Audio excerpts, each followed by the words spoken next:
राष्ट्रपती द्रौपदी मुर्मू आज महाराष्ट्र दौऱ्यावर आहेत। दौऱ्यादरम्यान मुर्मू करवीर निवासिनी अंबाबाईचं दर्शन घेतील।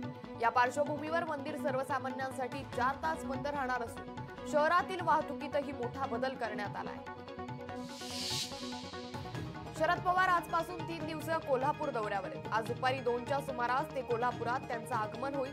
काही काळ थांबून पवार हे बेळगावला कार्यक्रमासाठी रवाना होणार आहेत। राष्ट्रवादी काँग्रेसची जनसन्मान यात्रा आज बारामतीमध्ये दाखल होणार आहे। बारामतीत सकाळी बाईक रॅलीनंतर दुपारी शेतकरी आणि महिलांशी संवाद कार्यक्रम पार पडणार आहे। यानंतर यात्रा फलटणला रवाना होईल। सोलापूर राष्ट्रवादी शरद पवार पक्षाचे शहर अध्यक्ष सुधीर खरटमल यांनी आपल्या पदाचा राजीनामा दिलाय। प्रदेशाध्यक्ष जयंत पाटील यांच्याकडे खरटमल यांनी राजीनामा दिलाय। ऐन विधानसभेच्या तोंडावर राजीनामा दिल्यानं हा पक्षाला मोठा धक्का मानला जातोय।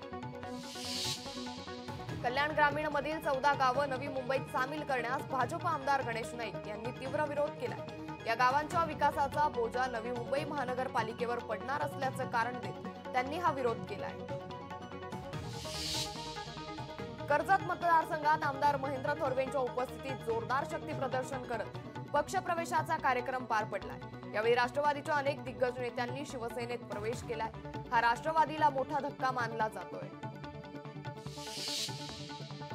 पश्चिम बंगाल विधानसभेचे आजपासून 2 दिवसीय विशेष अधिवेशन पार पडणार आहे। या अधिवेशनात ममता सरकार अत्याचाराविरोधी कायदा आणणार आहे। दोषी आढळलेल्या 10 दिवसांच्या आत फाशी या विधेयकाला भाजपचा देखील पाठिंबा आहे।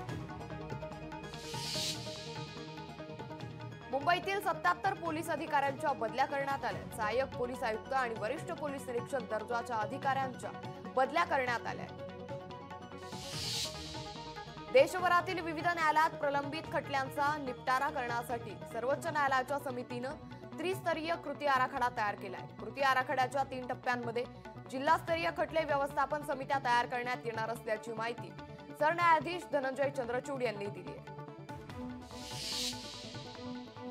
मुंबईमध्ये हिवताप डेंग्यू रुग्णांमध्ये वाढ झाली आहे। स्वाईन फ्लू आणि कावीळच्या रुग्णांमध्ये फारशी वाढ झालेली नाहीये। जुलैमध्ये झालेल्या जोरदार पावसामुळे ठिकठिकाणी पाणी साचलंय, त्यामुळे लेप्टोच्या रुग्णांमध्ये ही वाढ झाली आहे। भिवंडी तालुक्यातील पगडा ग्रामपंचायतीच्या स्थापनेस 100 वर्ष पूर्ण झाल्यानं मोठा उत्साह शतकपूर्वी सोहळा साजरा करण्यात आला, तर या निमित्तानं विशेष कार्यक्रमांचं आयोजन करण्यात आलं होतं। पोळ्याच्या पार्श्वभूमीवर बैलांच्या सजावटीच्या साहित्यांनी मालेगाव बाजारपेठ फुलल्याचं दिसून आलंय। विविध प्रकारचे रंगबिरंगी सजावटीचे साहित्य विक्रीसाठी दाखल झाले। बैलांच्या सजावटीसाठी शेतकरी सुद्धा मोठ्या प्रमाणात साज शृंगाराच्या साहित्याची खरेदी करण्यासाठी मोठी गर्दी करताना दिसतात। सटाणा येथील चित्रकारांना बैलाच्या गळ्यातील पट्ट्याच्या घुंगरूवर चित्र साकारले। या चित्राच्या माध्यमातून किरण मोरे यांनी शेतकऱ्यांची व्यथा मांडली आहे। मराठवाडा विदर्भामध्ये पावसाचा जोर वाढलेला असून दक्षिण कोकणामध्ये तुरळक ठिकाणी जोरदार पावसाची शक्यता आहे। मुंबई, ठाणे आणि पालघर जिल्ह्यात आठवड्याच्या मध्यापर्यंत हलक्या ते मध्यम सरींची शक्यता वर्तवण्यात आली आहे। कोयना पाणलोट क्षेत्रातील पावसाचा जोर ओसरलाय। यामुळे धरणातून होणारा पाण्याचा विसर्ग बंद करण्यात आलाय। यामुळे कृष्णा, कोयना, वारणा नद्यांची पाणी पातळी कमी झाली आहे। भारतीय पॅरालिम्पियन आणि उंच उडीपटू निषाद कुमारनं पॅरिसमध्ये ऐतिहासिक कामगिरीची नोंद केली। हंगामातील सर्वोत्तम कामगिरीसह निषाद यानं भारताच्या खात्यात आणखी एका रौप्य पदकाची भर घातली आहे। पॅरिस ऑलिम्पिक स्पर्धेत भारताची पॅरालिम्पियन प्रीती पालनं कांस्य पदकाला गवसणी घातली आहे। महिला गटातील 200 मीटर T35 धावण्याच्या अंतिम फेरीत 30.1 सेकंद अशी वेळ नोंदवत तिनं 3रा क्रमांक पटकावलाय। डॉक्टरांच्या सुरक्षेसाठी जे रुग्णालय पोलीस गस्त घालणार आहेत।